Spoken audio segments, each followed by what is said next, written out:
Morning dear students. Welcome to maths class. Yes students, today we will start our new chapter number 16, statistics. Statistics क्या होता है बेटा? Do you remember how to organize a given information using telemarks and pictograph? आप 5th class में बेटा telemarks करके आए हो. इसमें क्या होता है, हमें डाटा गिवन होता है, हमें उसको ऑर्गेनाइज करना होता है. डाटा क्या होता है? It is a collection of numbers gather to give some information. Means ये डाटा होता है कि कलेक्शन ऑफ नंबर, कि मंडे को मान लो एक हम शॉप की बात कर रहे हैं कि मंडे को उसमें कितनी शॉप सेल हुई, तो मंडे को 6 उसकी शर्ट सेल हुई, ट्यूसडे को 8 सेल हुई. तो इसे बोलते हैं हम डाटा, जो हमारे पास एक ओवरऑल आ जाते हैं फिगर की फॉर्म में, that is called data.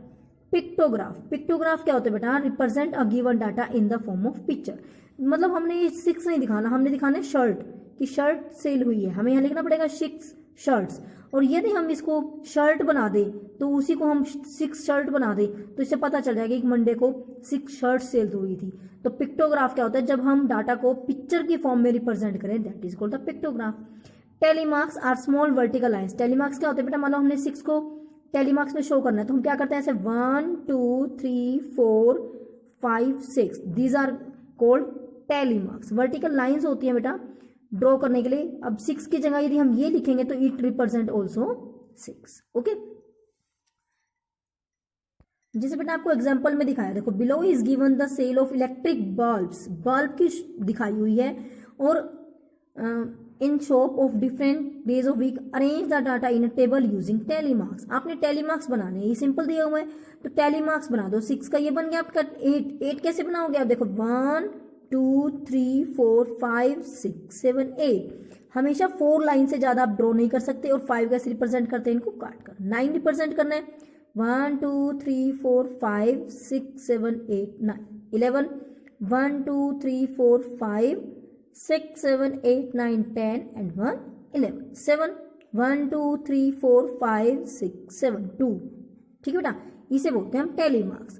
The number of different varieties of toffees are given below. नीचे क्या है? अलग अलग टॉफीज दिखाई हुई है बेटा. Mango Bites, Eclairs, Coffee Toffee, Lactoplus, Melody. Arrange the data in a table using tally marks. जैसे मैंने आपको ये टेलीमार्क्स बनाए हैं ऐसे ही आपने इसको भी अरेंज करना है. नेक्स्ट देखो बेटा, द फॉलोइंग पिक्टोग्राफ. देखो ये पिक्चर की फॉर्म में दिखा हुई है, बुक्स बनी हुई है. It means in different subjects. Library में एक मैथ्स की कितनी बुक्स हैं? 1 बुक रिप्रेजेंट करिए 20. It means 1 2 3 4 5 6 7. तो इट मीन्स जो मैथ्स है उसकी 20 मल्टीप्लाई 7, हाउ मेनी? 140 बुक्स. ठीक है, इसी तरह जो 1 बुक है वो 20 रिप्रेजेंट कर रही है तो हम नंबर्स को 20 से मल्टीप्लाई कर देंगे, then we get the answer. देखो यहां पूछा उसने, how many science books are there in the library. Science वाला कॉलम देखो 1 2 3 4 5 6 7 8. Then you have to multiply 20 multiply 8. 20 से क्यों करा बेटा? जो आपका पिक्टोग्राफ है ये एक बुक आपको 20 बुक्स के इक्वल बने, क्योंकि अब देखो 160 बुक्स यहाँ पर रिप्रेजेंट करना पॉसिबल नहीं है, इसीलिए हमने इसको पिक्चर की फॉर्म में बता दिया और बता दिया कि एक बुक 20 बुक के बराबर है. तो ये कितनी बुक होगी बेटा साइंस की? 160 बुक्स. इसी तरह से आप सभी सब्जेक्ट्स का निकाल लोगे. नेक्स्ट है the number of different trees in a orchard are given. देखो एक बाग है उसमें डिफरेंट फ्रूट्स के नंबर ऑफ ट्रीज गिवन है. आपने इसको पिक्टोग्राफ बनाना है. ठीक है, ड्रॉ अ पिक्टोग्राफ. देखो अब पीच के 250 थे, आपने कितने 1 2 3 4 5 बना दिए ट्री. तो इट मीन्स जो आपका 1 ट्री है वो किसके बराबर आ गया? 50. तो इसी तरह से आपको कहीं पर नंबर गिवन है, आपने पिक्टोग्राफ बनाना है, कहीं पर आपको पिक्टोग्राफ गिवन है, आपको उसको नंबर में रिप्रेजेंट करना है. ठीक है बेटा, तो हम अब वर्कशीट 1 अपनी स्टार्ट करते हैं. यस बेटा, before starting the worksheet bar graph के बारे में मैं आपको बताना चाहूंगी बेटा. बार ग्राफ क्या होता है? Bar diagram is another way of representing data. ये एक डाटा रिप्रेजेंट करने का अलग तरीका है. इससे क्या करते हैं? हम ग्राफ पेपर लेते हैं बेटा, उसके ऊपर रिप्रेजेंट करते हैं जो इन्फॉर्मेशन दी हुई है. तो इसको क्योंकि एक बार की फॉर्म में होता है इसलिए हम इसको बार ग्राफ बोलते हैं. ओके बेटा, यस बेटा. देखो worksheet 1, read the bar graph given below and answer the question. इसका मतलब क्या बेटा? देखो एकेडमिक ईयर्स मीन्स, और ये क्या दिया हुआ है आपको? Class 6 of a school during academic. Number of students हैं 2001 में how many students? 250. Next year में 300. नेक्स्ट इस तरह से हम बेटा इनको ऐसे लाइन लगा के ऐसे पढ़ते हैं. ये 250 हो गया, ये देखो ऐसे 300 ये भी क्या है 300, इसके सामने ऐसे हम इससे रीड करते हैं कि 2003-4 में हाउ मेनी स्टूडेंट्स 450, 2004-5 में इसके सामने ऐसे मैच करके देखते हैं स्केल से 500। ठीक, तो अब देखो उन्होंने क्या क्वेश्चंस पुट किए हमसे, how many students were there in the year 2001 and 2, 1 and 2 वाला कॉलम रीड करोगे बेटा, 1 और 2 ये है ना आपका, ये वाला कॉलम रीड करोगे, इधर से ऐसे देखोगे और इधर से आप स्टूडेंट्स को, तो हाउ मेनी स्टूडेंट्स 300, क्या लिखोगे आप यहाँ 300 students. Next, how many students were there in year 2003 and 4, 3 और 4 वाला कॉलम बेटा ये है, इसके सामने वाली रीडिंग लोगे आप 450 स्टूडेंट्स। ठीक है बेटा, name the years in which number of students were the same, कौन से ईयर है जहां पर स्टूडेंट्स के सेम है, देखो सेम बार ग्राफ ये है, तो 2001 एंड 2, 2002 एंड 3। ठीक है, नेक्स्ट है देखो, in which year the number of students are maximum, आपको पता चल रहा है मैक्सिमम कब थे 2004 and 5। Also how many were there in this year, how many were कितने थे 500। ठीक है बेटा, तो ये क्या है बार ग्राफ गिवन है and you have to solve the questions on the basis of this bar graph. Question number second देखो बेटा, observe the bar graph showing the marks obtained by the Neha in different subjects in her annual examination.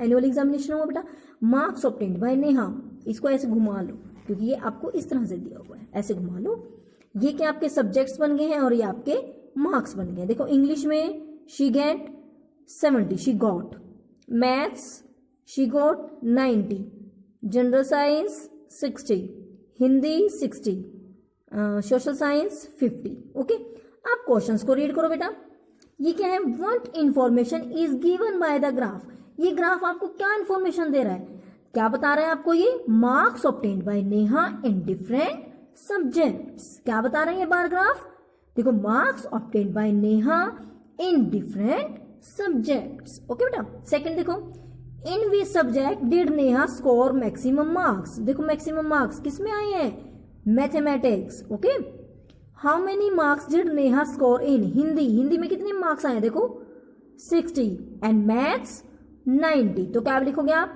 In Hindi Neha score 60 marks and in maths she scored 90 marks. In which subjects did Neha score the same number of marks, देखो कौन कौन सा subject है जिसमें same हुए हैं, Hindi and general science. Next है, what is the total score of Neha in 5 subjects, in total को प्लस कर दो, कैसे प्लस करोगे, देखो सबसे पहले इंग्लिश कितना है 70 प्लस मैथ्स 90 प्लस साइंस और Hindi 60 plus 60 plus social science 50, जो आपका प्लस करके आएगा वो आपका आंसर हो जाएगा। ठीक है बेटा, अब ये तो था जब आपको बार ग्राफ गिवन है, आपने क्या करना है उसका क्वेश्चंस के आंसर देने हैं। अब है कि आपने बार ग्राफ बनाना कैसे है। Drawing a bar graph, now let us draw a bar graph for the data given. अब ये डाटा दिया बेटा आपको, कंट्री का नेम है, number of stems Germany 20, India 50, Japan 35, China 40, Italy 25। Below is given the information of number of stems of different countries collected by a child. एक child के पास, एक बच्चे के पास जर्मनी की कितनी स्टेम्स है 20, तो आपने इस डाटा को अपने ग्राफ पेपर पर प्लॉट करना है। कैसे करोगे बेटा, देखो सबसे पहले आपको पता होना चाहिए कि ग्राफ पेपर होता क्या है, it is called the graph paper. ठीक है, इस पे क्या होता है बेटा, ये देखो इक्वल इक्वल बॉक्सेस बने होते हैं। ओके, इस पर आप 2 लाइन्स होती हैं, we will draw a horizontal line and vertical line, हम इस पर 2 लाइनें ड्रॉ करते हैं, ये हॉरिजॉन्टल लाइन कहते हैं, इसको बोलते हैं हम एक्स एक्सिस, और जो वर्टिकल लाइन होती है उसको बोलते हैं हम वाई एक्सिस, और जहां से ये शुरू होते हैं it is called the origin, origin बोलते हैं इसको, ओ बोलते हैं। ठीक है, horizontal line is called the x axis and vertical line is called the y-axis. In the horizontal line we will draw bars representing each country. horizontal line पे क्या बनाएंगे हम, bars बनाएंगे. In vertical line we will write numbers representing the number. यहाँ पर हम number represent करते हैं और यहाँ पर हम बार ग्राफ ड्रॉ करते हैं. We have to first decide how many stems will be represented unit length. क्या मतलब है, देखो जैसे आपको 20, 50, 35, 40, 25 दिया हुआ है, तो हम पहले बेटा स्केल चूज करते हैं कि कैसा स्केल लोगे, जिससे ये देखो इन्होंने 0, 5, तो इट मीन्स जो ये हमारे बॉक्स हैं, ये देखो जो ये वाले बॉक्स है ना बेटा, ये वाले बॉक्स हैं, यहां से शुरू करा उन्होंने। ठीक बेटा, इसमें क्या करना होता है, जो ये इक्वल बॉक्स है हमें ये इक्वल ही लेने पड़ते हैं। मान लो आप ये 5 का बना रहे तो ये 0 5 है, तो ये क्या बनेगा आपका 10। नेक्स्ट 15 मीन्स 5 का डिफरेंस है तो आपका 5 का डिफरेंस रहेगा। और आप ऊपर लिखोगे scale is equal to 1 box या 1 यूनिट इज इक्वल टू 5। आप यहां लिखोगे 1 यूनिट इज इक्वल टू 5, जो एक ये बॉक्स है हम 5 के अकॉर्डिंग बना रहे हैं। ठीक बेटा, इस तरह से आपने डिस्ट्रीब्यूशन कर लिया। आप जब यहां पर भी ग्राफ बनाओगे तो आप इस एक को एक कंट्री के रूप में रिप्रेजेंट करोगे। ठीक है बेटा, फिर 1 बॉक्स लीव कर दोगे, फिर ये सेकंड कंट्री, 1 बॉक्स लीव करोगे, फिर ये थर्ड कंट्री, 1 बॉक्स लीव करोगे, ये फोर्थ कंट्री। ठीक है बेटा, अब देखो हमें गिवन है जो जर्मनी है इट इज 20 स्टेप। तो 20 देखो कहां पर है, ये है ना हमारा 20। आप ऐसे पहले 2 डॉट्स लगा लो, लगा लिया आपने डॉट्स। अभी मेरे पास स्केल, फिर आप जो नीचे वाला है और इसको है, इसको आप स्केल से ऊपर ऐसे करोगे और नीचे भी मिलाओगे और ऊपर लिखोगे यहाँ पर 20।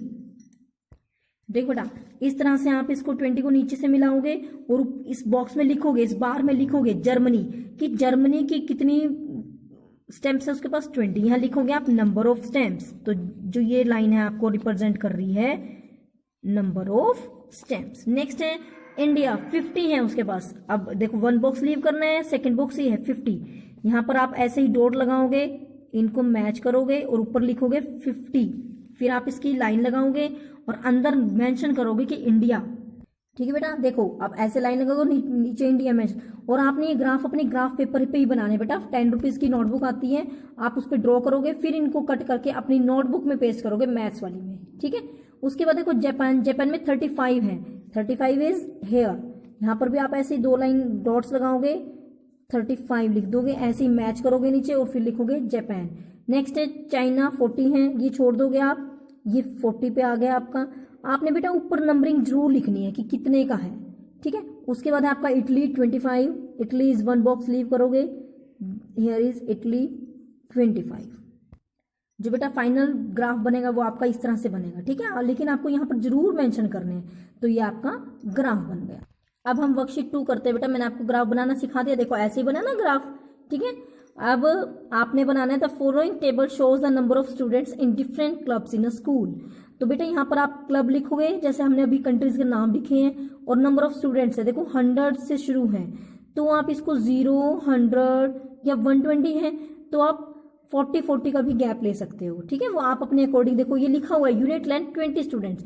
इट मीन्स जो आपने ये बॉक्स लेना है ना बेटा, तो ये 0 से शुरू करके 0, 20, 40, क्योंकि मेंशन है आपको, स्केल मेंशन है कि यूनिट लेंथ आपको 20 स्टूडेंट्स की लेनी है। मैं आपको ड्रॉ करके दिखाती हूँ बेटा। इस बेटा देखो आपने एक्स एक्सिस ड्रॉ करा और आप लिखोगे कि एक्स एक्सिस पर कौन दिखा रहा है, नेम ऑफ क्लब, और जो वाई एक्सिस है वहां पर हमारे नंबर ऑफ स्टूडेंट्स है। अब देखो 1 जो यूनिट थी वो 20 के बराबर थी, तो 20 हम 20 के टेबल में ही इसको डिवाइड करेंगे। 20, 40, 60, 80, 100, 120, 140, 160, 180, 200, 220, 240, कहीं तक भी आप ले सकते हो। तो ये लाइन क्या वाई एक्सिस कौन रिप्रेजेंट करिए, नंबर ऑफ स्टूडेंट्स। ये जरूर मेंशन करना है बेटा। और आपने ऊपर स्केल भी लिखना है। यहाँ क्या लिखोगे आप, स्केल जो आपको गिवन है, unit length 1 box is equal to 20 students. अब देखो सबसे पहले आपके पास मैथमेटिक क्लब से 150। अब देखो 150, ये 140 है, ये 160, आप कहोगे 150 तो है नहीं। तो देखो जो 120 और 160, 140 और 60 इनके बीच में 20 का गैप है, और ये आपके 10 बॉक्सेस हैं। तो इट मीन्स जो एक बॉक्स है वो 2 को रिप्रेजेंट कर रहा है। ठीक है, तो देखो इन दोनों का बीच कहाँ था, ये होता है सेंटर। यहाँ पर क्योंकि यहाँ तक 5 बॉक्स है तो ये रिप्रेजेंट कर रहा है आपका 150। ठीक है, और आप इसको नीचे मैच कर दोगे। देखो बेटा इस तरह से आपने नीचे मैच करना और बीच में लिखना है मैथमेटिक्स क्लब। नेक्स्ट है language club 120। 120 is this, 1 box आपने लीव किया, 120 नीचे मैच कर दोगे, बीच में लिखोगे। नेक्स्ट है साइंस क्लब 140, 1 बॉक्स लीव किया, इट रिप्रेजेंट 140। नेक्स्ट है आपका dance and music club 180, 181 leave किया एंड इट इज 180। नेक्स्ट है आपका 100 is this, here is 100। Next है आपका 120 कंप्यूटर, 120 इज कंप्यूटर क्लब। नीचे अब इनको मैच करोगे बेटा और बीच में इनकी लेबलिंग करोगे। देखो बेटा, जब आपका कंप्लीट हो जाएगा ग्राफ तो इस तरह से नजर आएगा आपको। ऐसे ऊपर आप पूरी लिखोगे कि कितनी उनकी काउंटिंग आई है, मतलब कितना आपके पास नंबर है स्टूडेंट्स हैं, और यहाँ पर आप मेंशन करोगे। ठीक है बेटा। अब सेकंड क्वेश्चन देखो, the following table shows a circulation of newspaper in 6 languages. हर एक लैंग्वेज में जो न्यूज़पेपर है उसका सर्कुलेशन मीन्स कितने कितने वो डिस्ट्रीब्यूट हो रहे हैं। Prepare a bar graph. जैसे आपने ये बनाया बेटा, इसी तरह आपको ये लिखोगे। देखो अब इसमें स्केल नहीं दिया हुआ तो आप अपनी मर्जी से चूज कर लोगे। 1400 हंड्रेड्स में स्केल है ना, तो आप 0 100 100 200, जैसे ये आपका था, ये आपका ग्राफ है ना बेटा, यहाँ 0 100 200 300 4 5 6 7 इस तरह से आप लोगे और आप ऊपर लिख दोगे scale 1 box is equal to 100 newspaper. Okay बेटा, तो इस तरह से आपने ये खुद बनाना है। Like that third question, prepare a bar graph for the information of number of members in different families. ये देखो 1 2 से बेटा तो आप सिंपल 1 2 3 4 5 ले लोगे। ठीक है। अब number of families 20 100 120 and number of members. ठीक है, तो ये सब आपने करना है।